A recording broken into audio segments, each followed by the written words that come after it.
News. Time for the papers now over the other side of the desk. Dipti starting with a flurry of reactions, not surprisingly, to that US Supreme Court leak yesterday about the planned rollback of abortion rights. Well, that story was leaked by Politico Stewart that the US Supreme Court is preparing to roll back the 1973 Roe versus Wade ruling that essentially legalized abortion. Let's start with some of the reactions from the cartoonists. A lot of sarcasm, a lot of irony from them today. Let's start with Pat Burns there, who says, who's trying to sort of reassure us that it's not a final draft. We still have some other things that we'd like to take away from you too. A similar kind of tone from Adam Ziglis, another cartoonist who rather sees Lady Liberty distraught as her rowboat sprouts a leak. A rowboat, obviously a sort of play on words of the Roe versus Wade ruling from 1973. You also have Bob Engelhardt, another cartoonist. He's not holding back in his cartoon today. It's clear with this ruling that a woman's reproductive system, ovaries and uterus, are firmly now the property of the Supreme Court of the United States. Yeah, a lot of irony and sarcasm, as you say there, Dipti. What about the opinion pages? What are they saying?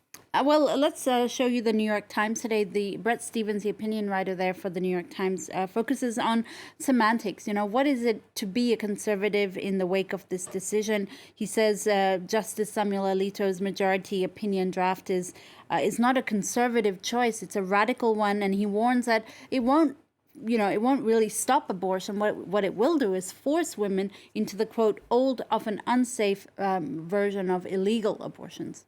What about the Conservative press? Well, there's a lot of support for the Supreme Court justices in the Wall Street Journal today. They argued that Samuel Alito's opinion was, quote, carefully argued and comprehensive. It will not be the end of abortion in America, the Wall Street Journal says. It will merely return the matter to the jurisdiction of U.S. states.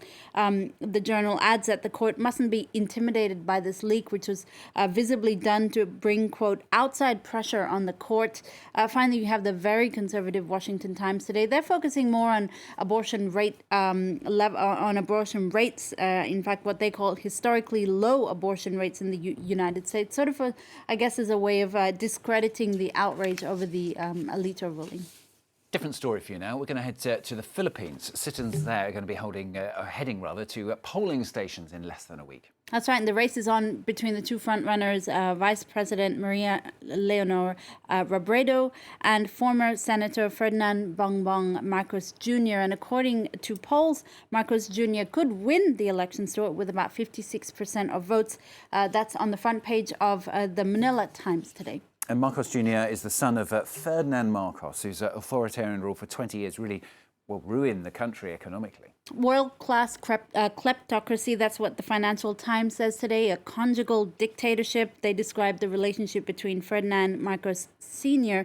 and Imelda Marcos, which saw the pair squirrel away billions in overseas banks and real estate. Now, the younger Marcos Jr. is promising a return to the golden age of his father's rule. It's actually a very effective strategy because a lot of the younger generations never really lived through through Marcos Sr.'s rule, so they don't have any recollection of how damaging it was. This election, the Financial Times says, is the most consequential one since the popular uprising that toppled Marcos Sr. in the mid-'80s.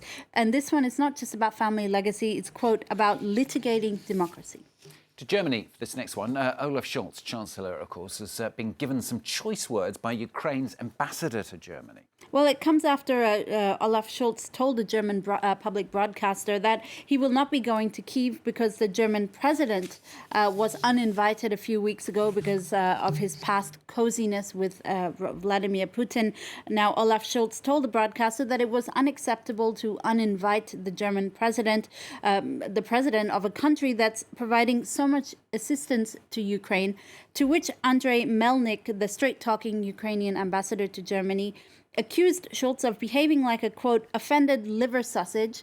I guess it's a euphemism for being too soft. And reminding him that this is the most brutal war of extermination since the Nazis. It's not kindergarten, that's what he said. Harsh words that haven't gone down too well in the German press.